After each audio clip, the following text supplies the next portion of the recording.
Hello guys, welcome to another video in my channel. अभी हम जिस मैच के बारे में बात करने वाले हैं वो है आज रात को होने जाने वाला वाइटलिटी ब्लास्ट का मैच, जो कि होने जा रहा है समरसेट और ग्लैमरगन के बीच में। तो ये मैच जो है होने जा रहा है कूपर एसोसिएट काउंटी ग्राउंड टॉनटॉन में, जो कि समरसेट का घर है। समरसेट 2 मैच ऑलरेडी खेल चुकी है और दोनों ही मैचेस में उन्होंने काफ़ी अच्छा परफॉर्मेंस किया है, स्पेशली बैटिंग से। बॉलिंग भी एक मैच में तो हैम्पशायर, जो कि पिछले सीजन की चैंपियन है, उनको धराशायी कर दिया था 100 रन के अंदर। और दूसरे मैच में भी ठीक ठाक बॉलिंग हुआ था, ऐसा कुछ उतना खास भी नहीं, लेकिन बैटिंग बहुत बढ़िया हुआ था उस मैच पे। तो दोनों ही मैचेस में उन्होंने काफ़ी बढ़िया परफॉर्मेंस करके रखा हुआ है और ग्लैमरगन भी अपना पहला मैच जो है जीत के शुरुआत कर चुकी है। तो जो भी टीम आज के मैच में जीतेगी या हारेगी, वो इस सीजन का उनका पहला हार होगा वाइटलिटी ब्लास्ट में। ठीक है। हालांकि अगर हम रिकॉर्ड्स वगैरह की बात करें तो ग्लैमरगन आपको पता ही होगा कि one of the weakest teams होती हैं पिछले सीजन में, लेकिन फिर भी उनका थोड़ा बहुत बेहतर परफॉर्मेंस था बैटिंग में सैम नॉर्थ ईस्ट की वजह से, और बॉलिंग में भी थोड़ा बहुत डोमेस्टिक प्लेयर्स ने अच्छा परफॉर्म करे थे। लेकिन सैम नॉर्थ ईस्ट एक रेवोल्यूशनरी सीजन था उनके लिए, वहाँ पे काउंटी चैंपियनशिप हो या वाइटलिटी ब्लास्ट हो, हर जगह पे ही उन्होंने धमाका मचा के रखा हुआ था। हालांकि इस सीज़न में अभी तक उतना अच्छा कुछ उनका परफॉर्मेंस नहीं रहा है, देखना पड़ेगा वो कितनी जल्दी अपने फॉर्म में वापस आते हैं। हालांकि सैम नॉर्थ ईस्ट बहुत एक्सपीरियंस प्लेयर है, बहुत पुराने प्लेयर हैं, मेरे ख्याल से समरसेट में भी वो एक टाइम खेल चुके हैं, लेकिन वो कभी भी उस लेवल के प्लेयर नहीं रहे हैं, इसीलिए कहीं पे भी वो ज़्यादा दिन टिक नहीं पाते थे। लेकिन पिछले सीजन में ग्लैमरगन के one of the best season में उनका one of the best performance भी आया था, और 200 रन 250 रन करके उन्होंने बना के रखे हुए थे काउंटी में भी, और T20 में भी बहुत बड़े बड़े स्कोर्स उन्होंने बनाए थे। तो वो था, ठीक है। अभी ये देखना पड़ेगा कि इस सीजन में वो क्या करते हैं, और अगर वो नहीं करते हैं तो उनका जगह कौन ले पाते हैं। दूसरी तरफ से अगर हम समरसेट की बात करें तो इनकी बैटिंग काफ़ी स्ट्रांग होती है, स्पेशली टॉप 3-4 जो प्लेयर्स होते हैं इनके टीम में। पिछले सीजन में रायली रसूल खेलते थे, जो इस ग्राउंड पे तो बहुत रन्स बना के आए हैं। और आपको पता भी होगा कि मेरे ख्याल से T20 में one of the biggest margin से जो जीत हुआ था वो समरसेट की तरफ से हुआ था, और पिछले सीजन में तो सबसे बड़ा मार्जिन से वही जीत था, जहाँ पे क्वार्टर फाइनल में समरसेट ने इसी ग्राउंड पे हराया हुआ था डर्बीशायर की टीम को, जहाँ पर उन्होंने कुछ 200-250 के आसपास स्कोर बनाया था और चेस नहीं करने दिया था डर्बीशायर को, और 70 ऑड कुछ और रनर्स पे उनको निपटा दिया था, जहाँ पर रायली डसू और बैंटर ने बहुत बड़े बड़े इनिंग्स खेल के रखे हुए थे। ठीक है। बॉलिंग उनकी स्ट्रेंथ जनरली होती नहीं है, लेकिन इनके कुछ ऐसे बॉलर्स भी होते हैं, अगर वो सही से परफॉर्म करते हैं तो उनकी बॉलिंग बहुत खतरनाक दिखती है। नहीं तो ये बॉलिंग डिपेंडेंट टीम नहीं है, और मोस्ट ऑफ द टाइम आप देखेंगे कि समरसेट जो मैचेस जीतती है वो हाई स्कोरिंग एनकाउंटर होता है। ठीक है। हालांकि ऐसा भी नहीं है कि इनकी बॉलिंग में स्ट्रेंथ नहीं है, ओवरऑल समरसेट काफ़ी स्ट्रॉन्ग टीम है, लेकिन थोड़ा सा इनकॉन्सिस्टेंसी इनका हो जाता है बॉलिंग में, और बैटिंग में भी टॉप 2-3 में से अगर मोस्ट प्लेयर फेल हो जाते हैं तो इनके लिए बैटिंग में भी प्रॉब्लम आ जाती है। इसीलिए at the end of the season championship के बारे में या फाइनल में आपको समरसेट पहुंचती हुई नहीं दिखती है, लेकिन ग्रुप स्टेजेस में तो वो काफ़ी डोमिनेटिंग रहते हैं। ठीक है। तो स्टार्ट करते हैं हम, ये प्रीव्यू है थोड़ा दोनों टीमों के बारे में, देखते हैं आगे क्या क्या चीज़ हो रहा है। कूपर एसोसिएट काउंटी ग्राउंड टॉनटॉन, ये समरसेट का घर है, वेदर क्लियर है, दिक्कत वाली बात यहाँ पे नहीं है। आखिरी 5 मैचों में आपको समरसेट 4-0 से आगे होते हुए दिख जाएगी, और एक मैच हुआ था नो रिजल्ट। पिछले सीजन में भी यही हुआ, समरसेट ने दूसरे स्थान पर खत्म किया और ग्लैमरगन ने 6ठे स्थान पर खत्म किया। जनरली वो 8वें-9वें स्थान पर रहते हैं, लेकिन पिछले सीजन में थोड़ा बेहतर हुआ, जैसे पहले ही बताया, और उन्होंने 6ठे स्थान पर खत्म किया। इस ग्राउंड में रिकॉर्ड्स की बात करें तो ये ग्राउंड काफ़ी अच्छा रहता है समरसेट के लिए। पिछले 2 सीजनों में जो टोटल 15 मैचेस के रिजल्ट आए हैं उनमें से 10 मैच उन्होंने जीते हैं, और 5 मैच उनको हारना पड़ा है, और 1 मैच नो रिजल्ट रहा है। देखते हैं जब ये दोनों टीमें आमने सामने होती हैं तो क्या होता है। बहुत ही क्रिस्टल क्लियर टेम्पलेट या स्ट्रक्चर आपको इस फॉर्मेट, इस फिक्सचर में देखने मिल जाएगा, और क्यों इतना अटरली डोमिनेट कर रही है समरसेट ग्लैमरगन के ऊपर वो भी आपको समझ में आ जाएगा। ठीक है। हम 2020 से स्टार्ट करते हैं, ये इसी ग्राउंड का मैच है, पहला मैच। क्या हुआ, ग्लैमरगन ने करा पहले बल्लेबाजी। ठीक है। बहुत ही बुरी बल्लेबाजी रही है, और इस ग्राउंड में तो इस रन से आप कुछ भी नहीं कर सकते। 133 रन खाली उन्होंने बनाया, जहाँ पर क्रिस कुक, बेन ग्रीन, इस नाम को थोड़ा गौर से देखना है, और शॉन डेवी के यहाँ पर 2 विकेट से समरसेट ने बहुत इजीली चेस कर लिया, जहाँ पर आबेल के स्कोर आपको दिख जाएंगे और सॉल्टर। तो समरसेट कहीं से भी कुछ नहीं कर पाई, ना ही बैटिंग से ना ही बॉलिंग से। बेन ग्रीन, सीन डेवी और एबेल ये मेजर परफॉर्मर्स थे। ग्लैमरगन कहीं से कुछ नहीं कर पाई, माफ करना, बैटिंग से भी नहीं, बॉलिंग से भी नहीं, और समरसेट ने अटर डोमिनेशन करा और मैच वो जीत गया। अगला मैच ये अवे मैच था। इस बार समरसेट ने पहले बल्लेबाजी करी, फिर से वही चीज़, यहाँ पर उन्होंने 2 विकेट खोया था 16 ओवर में, यहाँ पर 20 ओवर में 3 विकेट खोया। करंट स्क्वाड में लेकिन कोई नहीं है, और आपको ये चीज़ भी देखने मिल जाएगा कि इस फिक्सचर में ना समरसेट का टॉप ऑर्डर हमेशा परफॉर्म कर रहा है। नाम बदल गए हैं लेकिन परफॉर्मेंस वहाँ से आया है। यहाँ पर भी आपने नोटिस करी होगी 2 विकेट से 134 रन, मतलब टॉप ऑर्डर से कोई ना कोई तो चले होंगे। यहाँ पे भी गोड्सवर्थी जो 4-5 पे आए होंगे 38 रन, ऊपर से किसी ना किसी ने रन बनाया होगा जो करंट स्क्वाड में नहीं है। बाकी सॉल्टर, सिसोदिया और रुआजर स्मिथ के विकेट हैं। सिसोदिया एक नाम जिनको आप नोटिस कर सकते हो, कंसिस्टेंटली कुछ ना कुछ परफॉर्मेंस इनका रहता है। ग्लैमरगन की बैटिंग वापस से खराब रही, रन रेट थोड़ा बहुत बेहतर था भी, लेकिन ऐसा कुछ नहीं। सेलमन के 23 रन, क्रेग ओवर्टन, गोल्ड्सवर्थ और वैंडमवा के यहाँ पर विकेट से। गोल्ड्सवर्थ स्क्वाड में है लेकिन खिलाया नहीं जा रहा। बाकी वैंडमवा नाम नोटिस करना और क्रेग ओवर्टन भी नाम नोटिस करना, ये वैसे भी परसेंटेज कैप्टन वाइस कैप्टन है फिलहाल, इनके 3 विकेट से। अगला मैच फिर से कार्डिफ में हुआ। विर्सेर सॉमरसेट ने पहले बल्लेबाजी करी, फिर से 181 का स्कोर खड़ा कर दिया, फिर से लेमन का परफॉर्मेंस आया, फिर से टॉप ऑर्डर से कोई ना कोई चले होंगे। डाउथवेट का 1 विकेट। ग्लैमरगन की बैटिंग वापस से खराब रही। जो एक बार उन्होंने पहले बैटिंग करा था वहाँ पर 133, उसके बाद दोनों बार वो बैटिंग कोलैप्स ही कर गए। गोल्ड्सवर्थ फिर से चले, वैंडमवा फिर से चले, क्रेग ओवर्टन का 1 विकेट फिर से, और इस बार जैक लीच थे जिन्होंने 2 विकेट निकाला। गोल्ड्सवर्थ बहुत बढ़िया रिकॉर्ड होल्ड कर रहे हैं इस फिक्चर में, जब भी खेले हैं लेकिन खिलाया नहीं जा रहा। बाकी वैंडमवा आपने देखा 3 विकेट 2 विकेट, और यहाँ पर क्रेग ओवर्टन का भी कंसिस्टेंटली विकेट आया है। दूसरा मैच जो टॉन्टन में हुआ, और ये सबसे बेहतर परफॉर्मेंस ग्लैमरगन का रहा था। बैटिंग से 173 का उन्होंने स्कोर खड़ा किया। सब ने कंट्रीब्यूट करे, कोई एक आध परफॉर्मेंस नहीं था। लॉयड, कार्लसन, बायरॉम, कुक, डाउथवेट सब ने परफॉर्म करा। नोटिस करो यहाँ पे भी, जब पहली बार आपने देखा था ना कि ग्लैमरगन ने पहले बल्लेबाजी करी, थोड़ा बहुत स्कोर उन्होंने बनाया था। किसने बॉलिंग लीड किया था? बेन ग्रीन ने, और मैच भी हुआ था टॉन्टन पे, ठीक है। क्रिस कुक का स्कोर था। यहाँ पे वापस आ जाओ, पहले बल्लेबाजी ग्लैमरगन, टॉन्टन, क्रिस कुक, फिर से आपको बेन ग्रीन दिख रहे होंगे, और क्रेग ओवर्टन का तो रही है एक तरह का विकेट। सॉमरसेट ने वापस से यहाँ पर डोमिनेट किया बैटिंग से, फिर से टॉप ऑर्डर का परफॉर्मेंस आया। स्मिथ और बैंटन और रायली डसू ने भी स्कोर बनाया होगा, जो कि अवेलेबल नहीं है, और सिसोदिया का 1 विकेट। अच्छा, नोटिस और भी करो, ठीक है। सॉमरसेट की बैटिंग नोटिस करो, ठीक है। चेस जब कर रहे हैं 2 विकेट गिरा, बैट फर्स्ट में 3 विकेट, इस बार 5 विकेट। चेस तो कर रहे थे 1 विकेट, तो 2 बार जो चेस किया, टोटल में उनके 3 विकेट गिरे हैं 2 मैच मिलाकर, और बैट फर्स्ट में 8 विकेट, ठीक है। तो बैटिंग से भी तो वो डोमिनेट कर रहे हैं, बॉलिंग से भी डोमिनेट कर रहे हैं। ये ग्लैमरगन ने 173 तो बनाया तो था, लेकिन कोई एक बड़ा स्कोर नहीं था किसी का भी, और 7 विकेट और खोए थे उन्होंने, जिनमें से बेन ग्रीन का 5 विकेट था। और लास्ट मैच जो हुआ था कार्डिफ में हुआ था, 7 ओवर का मैच था। यहाँ पे चलो थोड़ा बहुत फाइट बैक भी हुआ होगा। आबेल के स्कोर थे, सिसोदिया ने 2 विकेट निकाले हुए थे यहाँ पे भी, नेसर ने 3 विकेट जो कि अवेलेबल नहीं है, और ग्लैमरगन ने यहाँ पर 59 बनाया था, जहाँ पर भी बेन ग्रीन ने 2 विकेट निकाला हुआ था, इनग्रम और क्रेग ओवर्टन के साथ सिडिल डेवी के विकेट से, ठीक है। तो बेन ग्रीन यहाँ पे काफ़ी अच्छा कर रहे हैं, और उनका कोई छोटा मोटा परफॉर्मेंस नहीं रहा है, या तो 0 खाता ही नहीं खुला है, या तो 4-5 विकेट 2 विकेट ऐसा है। और ऐसे आपको बड़े बड़े बॉलर्स के नहीं देखने मिलते हैं किसी T20 फिक्सचर में इतनी रेगुलरली, ठीक है। तो 11 विकेट 3 मैच में निकाले हैं उन्होंने, बहुत बड़ी बात होती है। और टॉन्टन के 2 मैच में 9 विकेट, ठीक है। बाकी क्रेग ओवर्टन कंसिस्टेंट है, एक बार 3 विकेट था, उसके बाद हर मैच में एक करके विकेट तो रहा ही है। सिसोदिया एक नाम है जिनके थोड़े बहुत नाम आए हैं, बाकी इनकी बॉलिंग की बात तो जितनी कम करे उतनी बेहतर, और बैटिंग भी बहुत बढ़िया रहा है। अब सॉमरसेट की तरफ से टॉप ऑर्डर से कोई ना कोई तो आते ही हैं और रन बना के जाते हैं। कभी बाबर आजम खेलते थे, रायली डसू, ये तो जो खेलते थे उन्होंने रन बनाए हैं। बाकी बैंटन, स्मिथ, इनके भी स्कोर्स हैं, आबेल के भी स्कोर्स हैं। तो बहुत ही डोमिनेटिंग परफॉर्मेंस रही है, और ग्लैमरगन की तरफ से कुछ भी खास नहीं है। एक 173 का स्कोर था, वो भी बहुत सारे प्लेयर्स ने मिलकर बनाया था, और बाकी उनकी बैटिंग भी खास कुछ रही नहीं है। तो अट्टर डोमिनेशन है यहाँ पर सॉमरसेट का, कुछ भी खास आप नहीं देख सकते हैं ग्लैमरगन की तरफ से, जैसे कि आप उम्मीद रख भी सकते हैं, ठीक है। तो ये हो गई बातें हेड टू हेड की। अभी हम आते हैं ग्राउंड के बारे में बात करने के लिए। I hope head to head की चीज़ें आपने देख ली होगी, बहुत ज़्यादा कुछ एक्सपेरिमेंटल नहीं है। और इस मैच में तो ड्रीम 11 पर आप शायद 9-2 या 8-3 का कॉम्बिनेशन भी बना सकते हो। दूसरे साइड्स में जब आप टीम बनाने जाओगे तब तो आपको थोड़ा बहुत फिल्टर करना पड़ेगा। अच्छा, ग्राउंड के बारे में बात करें तो इस राउंड पे अगर मैं आपको बेसिक आइडिया दे दूं, अगर आपने यहाँ पे टॉन्टन वाले मैचेस फॉलो करे होंगे, मैं आपको फिर से रिमाइंड करवा दूं क्योंकि आज का मैच यहीं पे होने जा रहा है।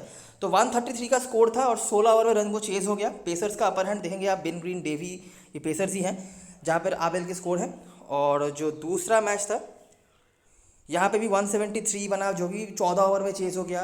पेसर्स का ही अपर हैंड देखने मिल जाएगा फिर से, बेन ग्रीन, ओवर्टन, ग्रेगोरी, और 1 विकेट सिसोदिया ने निकाला था। तो पेसर्स यहाँ पे बॉलर देखो, ये जो ग्राउंड है जनरली रन्स बहुत बनते हैं, ठीक है। मैंने अभी आपको बताया पिछले सीजन का क्वार्टर फाइनल जो हुआ था तो 200-250 रन बन गए।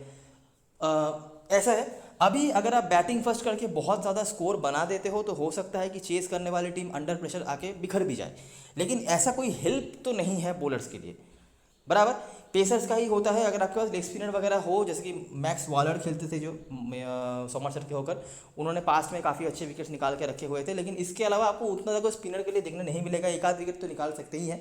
हेल्प के नाम पे बॉलर के लिए यहाँ पे कुछ भी नहीं है।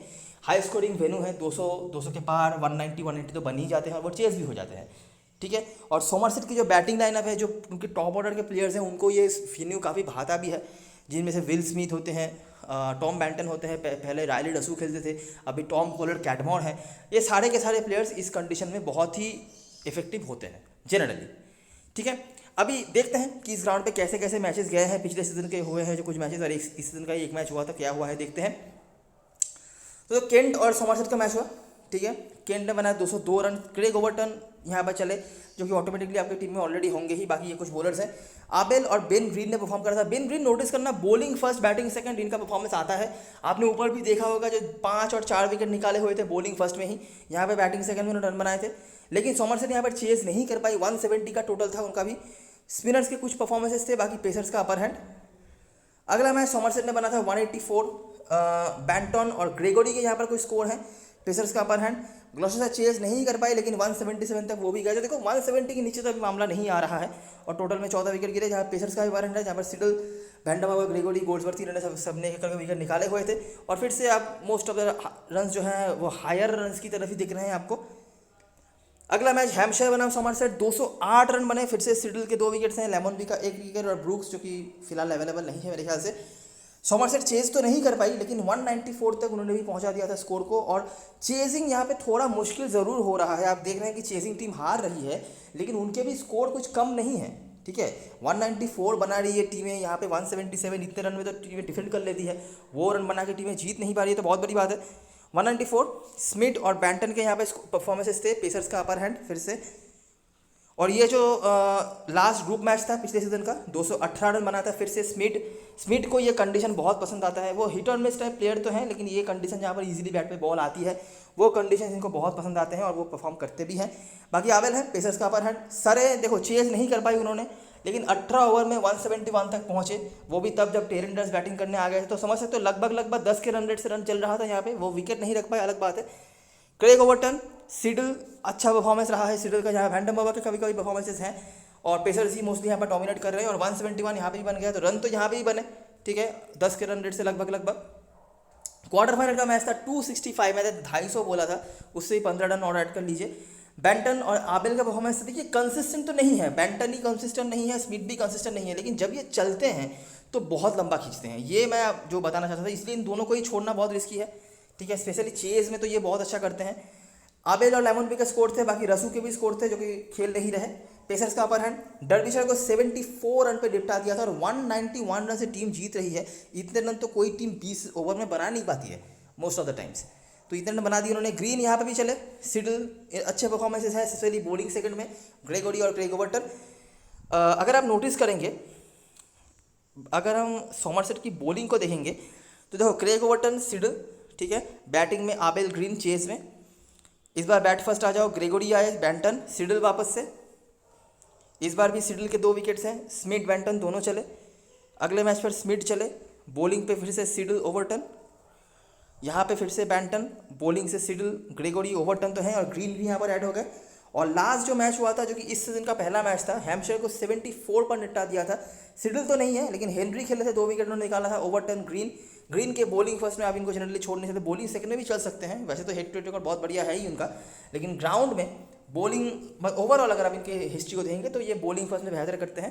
3 विकेट यहाँ पर था ओवरटन के साथ, हेनरी और ग्रेगोरी।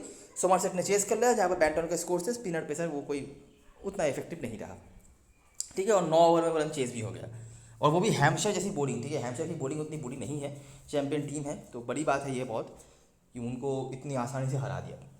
तो बात वही है कि यहाँ पे रन्स बन जाते हैं। ठीक है, चेजिंग टीम हारती ज़रूर है, लेकिन वो भी कुछ कम रन्स नहीं बना रही है।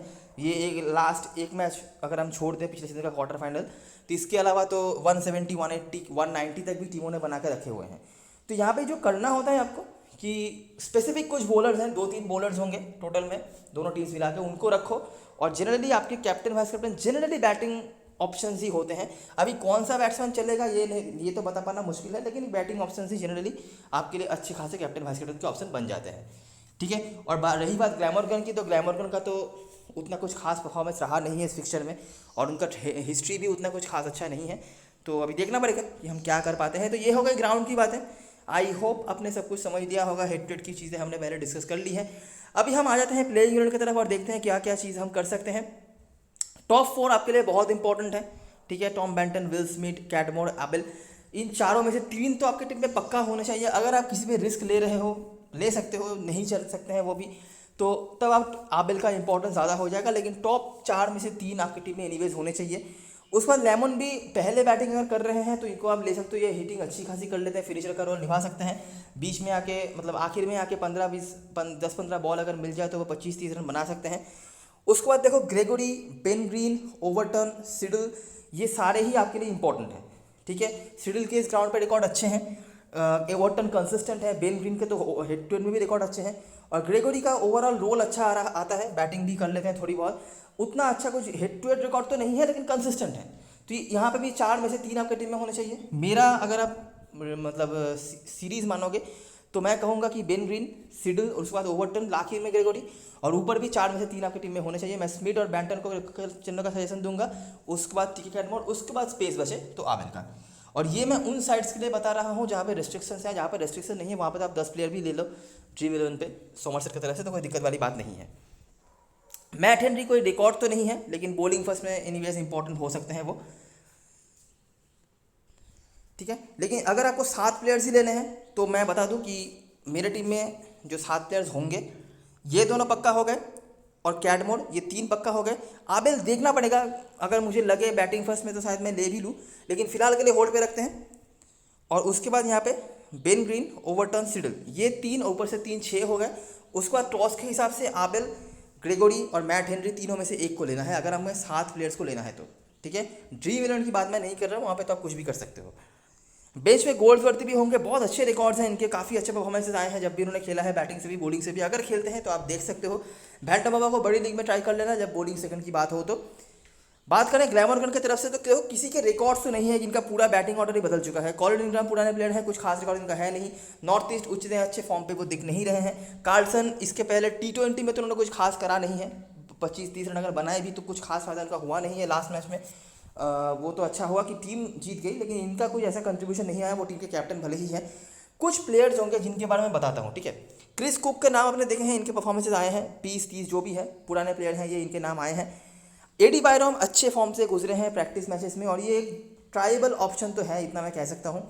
एक प्लेयर के बारे में मैं कहना चाहूँगा, वो है केलवे। केलवे रहेंगे ऑलराउंडर सेक्शन में, लोग इनकी तरफ गलती से भी देखेंगे नहीं, कोई सवाल ही पैदा नहीं होता कि लोग इनको ले भी। जहाँ पे रेस्ट्रिक्शंस हैं वहाँ पे तो मैं भी नहीं कहूँगा कि आप लो, लेकिन अगर आप ड्रीम 11 पे खेल रहे हो इनको ट्राई कर सकते हो। ये बहुत ही अच्छे पिंच हिटर हैं, अगर ट्रेंड सही से रहा तो इनके पास प्रॉपर बैटिंग आनी चाहिए, और इनको बहुत अच्छा हिटिंग करना आता है, और ये कंडीशन इनको काफ़ी पसंद आ सकता है, और आया भी है क्योंकि रिसेंटली एक सेकंड टीम के होकर इन्होंने मैच खेला था इसी ग्राउंड पे। उन्होंने 30 बॉल पे 60-70 और कुछ रन बना दिए थे। ठीक है, और इनको अच्छा खासा हिट करना आता है बॉल, और ऐसे कंडीशन में ऐसे प्लेयर्स बहुत अच्छा चलते भी हैं। तो एडी बायरॉम और केलवे ये दोनों एक अच्छे पंट बन सकते हैं। केलवे को दूसरे साइड्स में लेना जहाँ पे रिस्ट्रिक्शंस है मुश्किल होगा, शायद इम्पॉसिबल हो, लेकिन बायरॉम को आप शायद ट्राई कर सकते हो। ठीक है, नॉर्थ ईस्ट ऐसे कुछ फॉर्म पे नहीं है जो मैं कुछ कह सकूं, हालांकि ये पिच बैटिंग पिच है, लेकिन फिर भी मैं शायद नॉर्थ ईस्ट की तरफ ना देख के किसी और ऑप्शन की तरफ देखना पसंद करूंगा इस मैच में। इंग्राम अगर चेस करें तो देख सकते हो, बड़े नाम है लेकिन ऐसा कुछ खास उनका भी परफॉर्मेंस नहीं आया है। डैन डाउटन बॉलिंग फर्स्ट में बहुत इंपॉर्टेंट हो जाते हैं। वैन डे ने काउंटी में बहुत बड़े परफॉर्मेंस करा हुआ था, और पहले मैच में भी काफ़ी इफेक्टिव थे, मेडल वगैरह निकाल के रखा हुआ था, लेकिन अभी भी इस फॉर्मेट में उन्होंने कुछ खास अभी तक करा नहीं है, और ये पिच भी उतना बॉलर्स के लिए हेल्प करता नहीं। सिसोदिया रिकॉर्ड्स अच्छे हैं, कंसिस्टेंटली एक आध करके विकेट उन्होंने निकाल के रखे हुए हैं। उसके बाद रुआधर स्मिथ और मैकिलरॉय होंगे। मैकिलरॉय और वैन डे में से किसी एक को ले लेना। मैकिलरॉय अगर बॉलिंग फर्स्ट कराते हैं तो ले लेना, ये डेथ ओवर में अच्छी बॉलिंग कराते हैं। बॉलिंग फर्स्ट में डाउथवेट का भी इंपॉर्टेंस बहुत बढ़ जाएगा, ये भी अच्छी खासी बॉलिंग कराते हैं डेथ ओवर्स में, और ये बैटिंग भी थोड़ी बहुत कर लेते हैं। लास्ट मैच में इन्होंने 3 या 4 विकेट निकाले हुए थे डेथ ओवर में आके, तो इंपॉर्टेंट बॉलर है। तो यहाँ से जो प्लेयर्स मैं रख के चलूँगा रिगार्डलेस ऑफ ऐप और टॉस, तो उनमें से क्रिस कुक है, शायद इनको मैं रख के चलूँ। बैटिंग सेक्शन से एडी बायरॉम कोशिश करूँगा मैं लेके चलने की। उसके बाद डाउथवेट मुझे लगता है एनीवेज आपकी टीम में होने चाहिए, बैटिंग भी कर सकते हैं। बॉलिंग फर्स्ट में इंपॉर्टेंस ज़्यादा हो जाएगा, और मैकिलरॉय और वैन में से कोई एक मैकिलरॉय अगर बॉलिंग फर्स्ट कराते हैं तो आप देख सकते हो, लेकिन मैकिलरॉय को लेने का प्रॉब्लम वही होगा कि ऑलराउंडर सेक्शन में हो सकते हैं ये।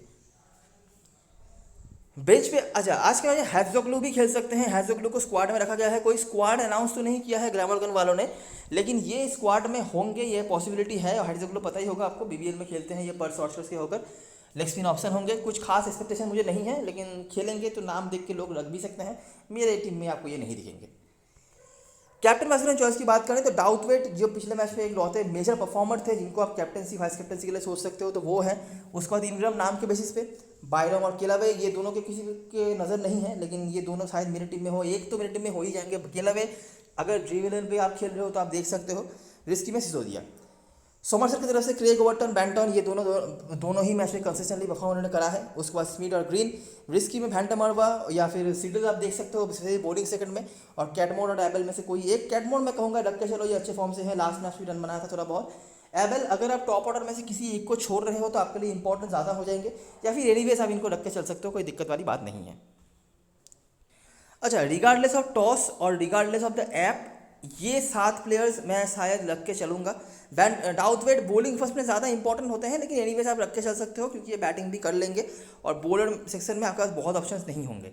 अभी मैं बताता हूँ, देखो मैट हेनरी परसेंटेज बहुत अच्छा है और अच्छा परफॉर्मेंस भी कर रहे हैं। रिकॉर्ड नहीं होगा, ऑब्वियसली रिकॉर्ड नहीं होगा इनका क्योंकि ये पहले खेले नहीं हैं, तो रख सकते हैं आप। लेकिन मैं ये इसीलिए इनको अभी के लिए होल्ड में इसलिए रख रहा हूँ क्योंकि देखो 6 प्लेयर्स हो गए, 7 प्लेयर्स आप ले सकते हो रेस्ट्रिक्शन वाले साइड्स में। तो अगर बैट फर्स्ट हो रहा है तो आपके पास यहाँ पर ग्रेगोरी का भी ऑप्शन बन जाएगा जिनकी भी 94% सिलेक्शन है। बैटिंग सेक्शन में हमारे पास यहाँ पे आबेल भी देने लायक ऑप्शन है, जिनको भी अगर टॉप 3 में से कोई एक आध जल्दी निपट जाते हैं तो आबेल बहुत अच्छा करते हैं, इनके पास अगर प्रॉपर बैटिंग आ जाए तो। और दोनों मैच में इन्होंने परफॉर्मेंस भी करके रखा है, ऐसा नहीं कि वो फेल हुए होंगे, तो वो भी है। और बॉलिंग सेक्शन से तो मैट हेनरी मैंने बता ही दिया। तो इन तीनों में से आपको एक को लेना है। अगर आप रेस्ट्रिक्शन वाले जगह पे खेल रहे हो, अगर रेस्ट्रिक्शन नहीं हो तो आप तीनों को भी लेकर चल सकते हो, वो तो मुझे बताने की ज़रूरत भी नहीं है, लेकिन जहाँ पे रेस्ट्रिक्शंस हैं उनकी मैं बात कर रहा हूँ, ठीक है। तो समझ लो मैंने यहाँ पर हेनरी को ही रखा, बॉलिंग प्रॉपर बॉलिंग ऑप्शन मैंने रख लिया, ठीक है। यहाँ पे डाउथवेट है हमारे पास। इसके अलावा यहाँ पे मैकइलरॉय का ऑप्शन हो सकता है अगर वो बॉलिंग फर्स्ट करें, और वैंडर गुप्टन को आप ले सकते हो अगर बॉलिंग सेकंड हो रही है तो। कोशिश करना थोड़ा बैटिंग हैवी टीम बनाने का, लेकिन ज़्यादा बॉलर्स लेकर नहीं चलने का है। के अलावा एक बहुत अच्छे ऑप्शन बन सकते हैं, स्पेशली अगर वो चेस भी करें तो आप इनको ले सकते हो, ये अच्छे हिटर हैं। और इस ग्राउंड पे रिसेंटली एक प्रैक्टिस मैच, इस ग्राउंड पे नहीं मतलब उसके बाजू वाले ग्राउंड पे ही, सेम ही सॉइल यूज़ होता होगा वहाँ पे, तो उसी ग्राउंड पे उन्होंने परफॉर्मेंस करके रखा हुआ है। इसी टीम के अगेंस्ट में यही प्लेयर्स थे, ठीक है। सेकंड टीम के नाम को खेलते रहे थे लेकिन यही प्लेयर्स थे, और इन्होंने रिसेंटली बहुत अच्छा परफॉर्मेंस करके रखा हुआ है। प्रॉब्लम एक ही होगा कि ऑलराउंडर सेक्शन में है और आपको बॉलिंग क्वेश्चन नहीं देंगे, लेकिन बिल्कुल ट्रायबल ऑप्शन है, ठीक है। और यहाँ पे आपको मिल जाएंगे इनग्राम जिनके परसेंटेज हाई हैं, लेकिन मैं शायद एडी बायरम के साथ जाना पसंद करूँगा क्योंकि इनके भी परफॉर्मेंसेस अच्छे रहे हैं। बॉलिंग की मैं बात नहीं कर रहा, ये बॉलिंग भी कर सकते हैं, लेकिन मैं वो छोड़ दे रहा हूँ। लेकिन अच्छे खासे फॉर्म से रहे हैं सेकंड टीम के होकर, और इनको भी हिट करना अच्छा लगता है और ये कंडीशन इनको भी पसंद आ सकता है, ठीक है। और बिल्कुल ही आपको कुछ नहीं समझ आ रहा तो ये क्रिस कुक का भी ऑप्शन खुला रहा है, इनके रिकॉर्ड्स अच्छे हैं। दोनों ही मैच में जो टूर्नामेंट खेला है 20-30 के रन बनाया है, बाकी कीपिंग के जो पॉइंट्स देंगे वो तो बोनस है ही। तो ये भी एक स्टेबल ऑप्शन बन सकते हैं आपके लिए अगर आप देखना चाहो तो। बाकी आप यहाँ से समझ लो बायरम को ले रहे हो, और यहाँ पे मैकइलरॉय स्पेशली अगर बॉलिंग फर्स्ट हो रही है तो ये भी आप कर सकते हो। ये भी स्ट्रक्चर बहुत बुरा नहीं है, अगर ग्लैमरगन पहले बॉलिंग करा रही है तो ये भी स्ट्रक्चर आप बना सकते हो, ठीक है। टॉप 3 बैट्समैन हो गए, 4 बॉलर्स हो गए, एक आध अगर आप आबेल को और ऐड कर लेते हो तो टॉप 4 बैट्समैन भी कवर हो जाएंगे आपके लिए, बराबर। कैप्टन वाइस कैप्टन चॉइस की बात करें, देखो जनरली तो यहाँ पे बैट्समैन ही होने चाहिए आइडियल कैप्टन वाइस कैप्टनसी के ऑप्शन, बट हमेशा ही रिस्क रहता है बैट्समैनों को कैप्टन वाइस कैप्टन बनाना, आपको पता ही होगा। तो टॉप 3 में से तीनों ही अच्छे ऑप्शन हैं, कैटमोड भी अच्छे ऑप्शन है, स्मिथ भी, बैंटन भी, कोई भी बना सकते हो आप। मैं अगर फॉर्म के बेसिस पे बोलूँ तो कैटमोड अच्छे फॉर्म से हैं, और बाकी ये दोनों डिपेंडेबल ऑप्शन बिल्कुल भी नहीं है, बराबर। और अगर आपको बॉलिंग ऑप्शन में से देखना है तो ओवरटन कंसिस्टेंट है, मतलब रिकॉर्ड्स, हालांकि इस सीजन में अभी तक दोनों मैच में बहुत बड़े परफॉर्मेंस करके रखा हुआ है इन्होंने, लेकिन कंसिस्टेंट है। कैप्टन वाइस कैप्टन शायद मैं नहीं बनाऊँ, बेन ग्रीन लेकिन मेरे लिए ऑप्शन है जिनको मैं कैप्टन वाइस कैप्टन बनाने का सोच सकता हूँ, और यहाँ से पीटर सीडल जिनके रिकॉर्ड्स हैं, और बाकी परफॉर्मेंस के बेसिस पे ओवरटन का भी नाम आना चाहिए। और बैटिंग में से कैटमोड सबसे पहले, उसके बाद विल स्मिथ और उसके बाद बैंटन, ठीक है। अगर आपको 4 बैटिंग ऑप्शंस चाहिए होंगे, एक बॉलर को हटाना है तो आप मैट हेनरी के ऊपर वो सोच सकते हो, इनके रिकॉर्ड्स कुछ नहीं है, या फिर ओवरटन को अगर आपको 40-45 पॉइंट सेक्रीफाइस आप कर सकते हो तो ओवरटन को हटा के भी आप आबेल को ले सकते हो, ठीक है। क्रिस कुक को मैंने बस रिकॉर्ड देख के दिया है, कुछ इतना कुछ खास कुछ नहीं है, और बायरम या के जगह पे आप इनग्राम को लेकर सेव भी जा सकते हो, ठीक है। तो ये रही सारी चीज़ें और सारी एनालिसिस। अगर आपको वीडियो पसंद आई हो तो लाइक ज़रूर करना, सब्सक्राइब करना चैनल को, टेलीग्राम चैनल पर जरूर ज्वाइन हो जाना क्योंकि लास्ट ओवर में सारी अपडेट्स वगैरह वही आने वाली हैं। तब तक के लिए best luck for this match and goodbye for now.